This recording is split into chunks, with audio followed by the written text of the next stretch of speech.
I didn't remember hearing the door open or close, but an old man was standing there by the entrance. He had white hair and a white mustache. He wore a silk top hat and a fine tuxedo. He should have looked like a kindly old gentleman, but there was something strange about his presence. While we looked him over, the man went on. For every wish that is to be answered, a price, steep as it may be, must be paid. Even if that price is merely the trivial memories of a human, or maybe a nice little sandwich or cannoli. You remember our bargain, don't you, Yuki Yamato-kun? Tell me, who are you already? A moment, my leash. Jack held Yamato back and took a step forward to inspect the old man closely. This form, these presents, it is all just as I have heard from my own instructor. Could it be? Are you a man they call the memory collector? Huh? I am, yes. Huh? Confused, I looked the old man up and down. Now a fairly tall character had appeared. A fairy tale, not a fairly tall. Now a fairy tale character had appeared. Why were all these strange things happening all at once? Now tell me, what are you doing here, huh? There has been a rather unfortunate development. There has been a breach of you, I'm sorry. It's been a long time since I've tried to speak your language. There has been a breach, as I was saying, of Yuki Yamato-kun's contract. Something that we take very seriously here at the Memory Collector Mob Boss. What? Excuse me, sir, but I have absolutely no memory of buying anything from you. Well, that is only natural. I am a memory collector, so maybe the memories I collected overstepped the bounds. Sometimes they do that, I'm sorry, that's my bad. After all, the price of your wish was the entirety of your life's memories, which at the time, though short as it was still quite a bit. And but wasn't quite enough. I had to take a little more than normal, you know. So what kind of contract are you saying I made? Wait, Yamato-kun? That's right, Yamato. What is this old man talking about? Very well. Allow me to explain myself. Indeed. The memory collector turned to us and began to explain himself. His name was Memory Collector. As the name suggested, he granted wishes in exchange for people's memories. He had a contract with him and lost my child. I made a contract with him. I had made a contract with him and I'd lost my childhood memories as a result. So in summary, I made young Yamato-kun into this Dengeki Stryker fellow in exchange for his old young memories. That's impossible. Just what kind of joke is this? He made me into Dengeki Stryker? I used to be a child of this world? I felt a tightness in my chest. So, what happened to cause the breach of contract? My father cut in.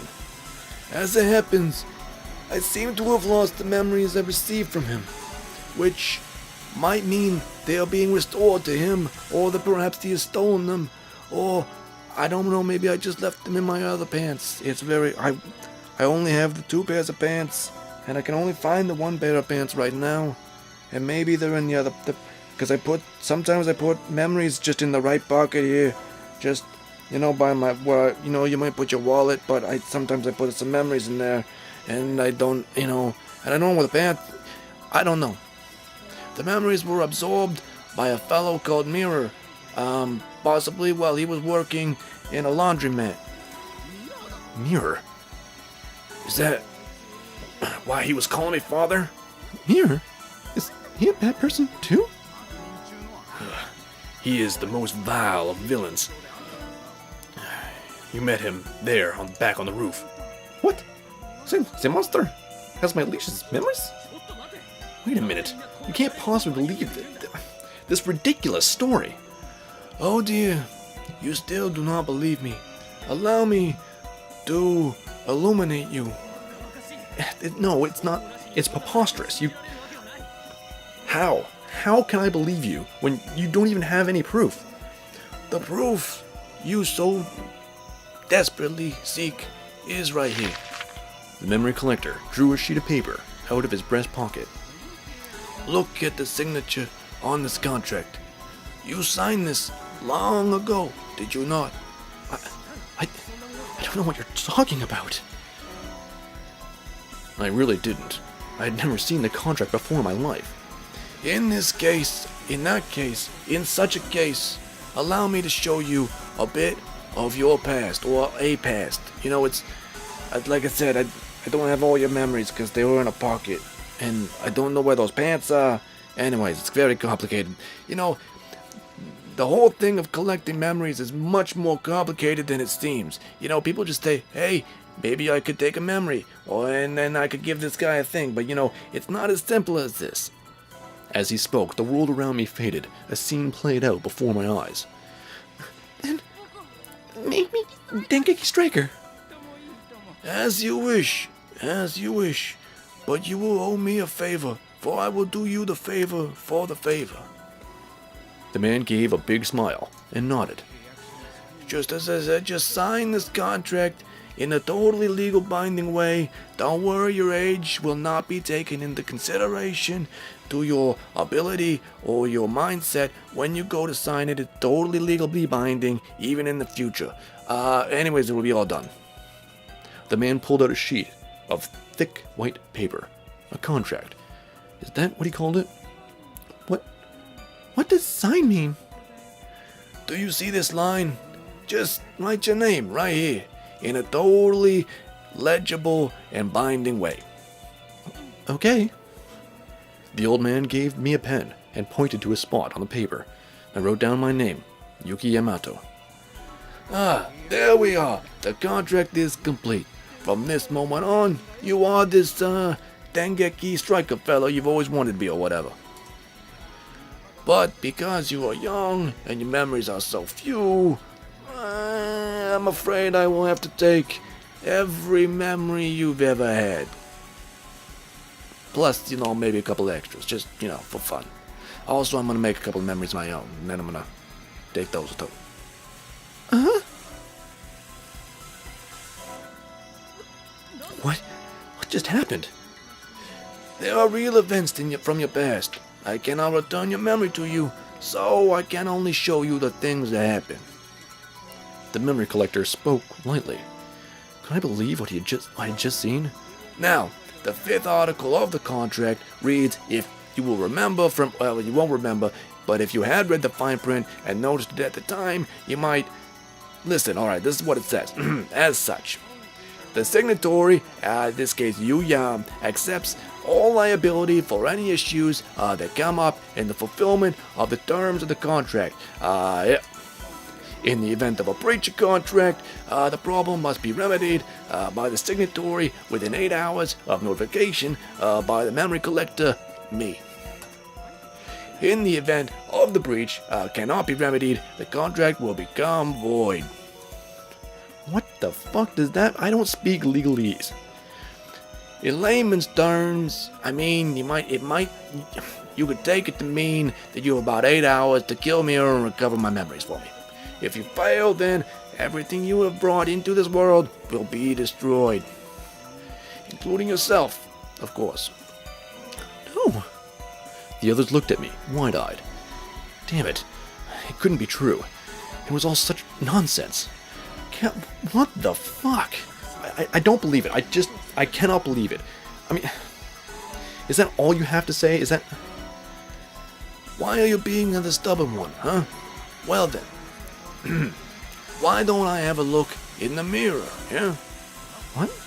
Look in the mirror? As I spoke, I looked down at my legs. My words died in my throat. Oh my god! I was in Back to the Future. The tip of my bandage-wrapped foot had become slightly transparent. I couldn't see the pattern of the floorboards through my toes. I better learn how to play the guitar really quickly. If my parents didn't meet each other and have their first dance and kiss at the under-the-sea ball, all would be lost. My leash! Her leg! What? My feet! Oh my god, my feet! My feet are disappearing! My feet are disappearing! My feet are disappearing! It is only the feet for now, but soon your entire body will grow transparent, and then you will disappear, if you get my meaning. From there, you will grow dimmer and dimmer until at last you are completely gone. This cannot be. Recover the memories within 8 hours, and there will be no extensions. I must warn you. I want my memories. You remember my memories. God. And if I don't, I'll disappear? I felt something inside of me give away, crumbling like a stone. So then, I wasn't really a bionic human with the Japanese Imperial Army. I just traded in my memories to become the hero of my favorite comic book. The emptiness and fear was overwhelming. I was about to scream. But Haruna screamed first. I looked over and saw Haruna's legs, just like my own, had begun to vanish. No, it's impossible. Why is she disappearing? She doesn't have anything to do with this. Well, I mean, I'm afraid. I don't know. If the old man said this true, then she too will disappear. Haruna-chan is just another character in my story. What? That can't be. Haruna and I looked at each other, wordlessly. Amidst the heavy silence, the memory collector produced a pocket watch. He made a grim proclamation. Your 8 hours begin now. This is non-negotiable. The second hand ticked over to 0. Jeez. Then the countdown began. This is terrible. I still hadn't recovered from the shock of the memory collector's words. If I disappeared, then the Balboa Empire would also disappear, and Japan would be at peace. Well, maybe that wouldn't be such a bad ending after all. After all, I was a superhero, fighting to defeat evil invaders. Oh my god. So I'm the one who brought the evil into this world. Great. Just great. I thought I had been fighting a mission of righteousness, but it had all been a game for my own making. Yamato-kun. I continued to laugh, a hollow sound, and just then I heard Haruna's voice. Oh, you're still here? Yeah. There doesn't seem to be any point in going home. Haruna was sitting beside me, as if wanting to warm the chill in both of our hearts. Everyone else left, though. What? Where did my father and Jack go? I had been in shock. I hadn't even noticed them leave. Well, your father said he was going to go look for your mom. And Jackson went along with him, I think? Oh, I see. I seem to remember them saying something like that, but the memory was very dim. Maybe the memory collector had taken a little off the top on his way out. Yeah, Yamato-kun. I know, I said, I understood, but... She responded in a whisper and reached for my father's manuscript. On one sheet of paper was a drawing of Haruna, and I when we were younger. He said he modeled me on a girl, he knew when you were little. Yeah. He designed me to be the girl that played with Stryker when he was little. See, this is where I come in. So my memories of my dead mother and father, my memories of my childhood, of the time I spent with you, my whole life was a lie, wasn't it? I didn't know how to answer her. Just like me, Haruna was starting to accept that she was a fictional character. Haruna and I were the same, and as I thought that over, her eyes began to well up with tears.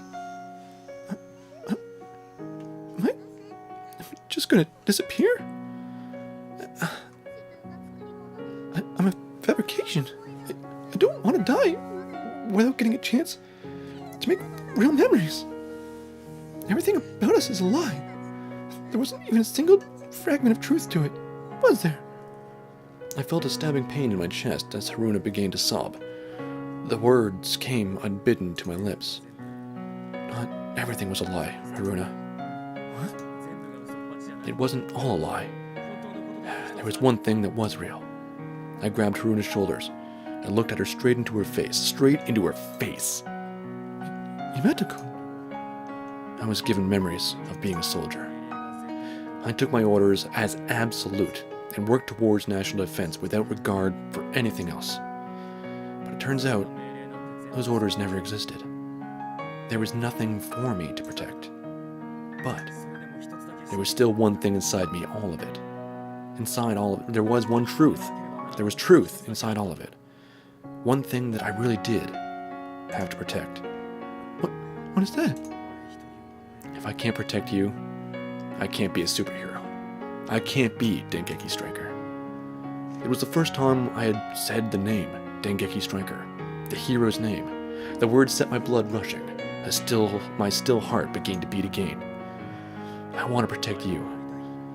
I know that feeling is real. But I'm just... You aren't going to disappear. The time has come, and I will give my life to protect you. Haruna couldn't respond, but just looked at me, silently. Her tears began to run down her cheeks, and she hugged me as tight as she could. Yamato-kun. She clung to me. I felt her tears against my chest. I turned to her embrace, pouring all my pain into the act of stroking her hair. Haruna. Yamato-kun. Haruna looked up at me. I looked back at her. Our faces were inches apart. Stained with tears, her face was so beautiful. It took my breath away. As my heartbeat grew louder, Haruna slowly lowered her eyes. The beating of my heart grew more violent. Was she waiting for me to kiss her? No, she couldn't be. But if she was, it would be unmanly of me to hesitate, wouldn't it?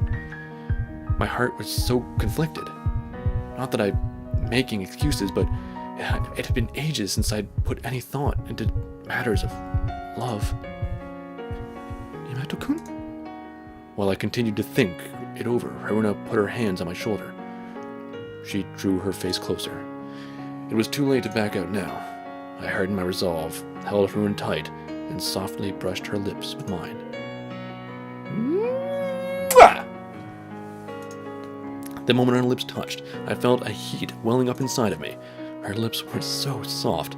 The moment I tasted them, I felt the room around me go white. Slurping noises.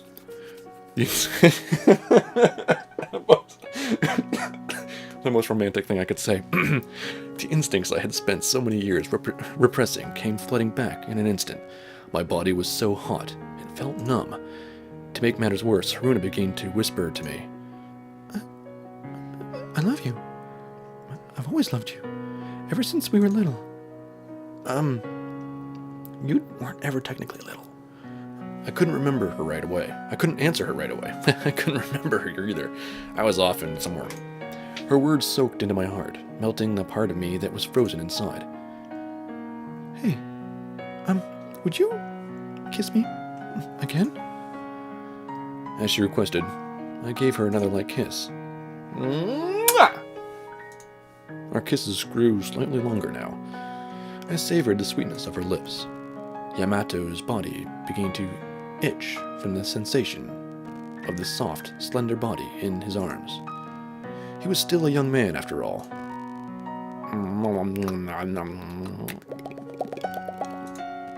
Unable to stop his surging thoughts, he tore away from Haruna's lips. We gotta stop.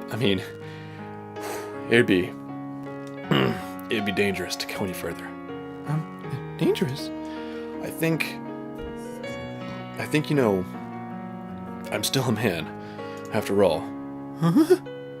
Despite my dissembling, Haruna seemed to understand. Her eyes opened wide, but she quickly recovered and smiled shyly. I don't think I mind, if it's you, Yamato-kun. Don't mind. Come on, we're still in high school. But I don't even know if I'll be able to graduate. And I've wanted to give myself to you for so long. Or do you, not want me? Yamato-kun? She smiled, mischievously, but her gaze was earnest. She was right. We might be disappearing soon. I realized the urgency of the situation. If I balk now, we might never have this chance again. I do. I think I do want you. I might even love you, Haruna. Oh, thank you. I mean, I'm really happy to hear that. Haruna's brilliant smile was my answer. My heart filled up with gladness, took away all my sadness, eased my troubles, that's what it did. All my hesitation and reserve vanished. I know, I swear I will make... No. I will take responsibility for what's happened. I will save you. Then I don't mind. I give myself to you, Yamato-kun. Oh dear. Haruna looked away. She lay down on the floor. Oh, I got excited and touched the middle mouse button. She got excited and let me.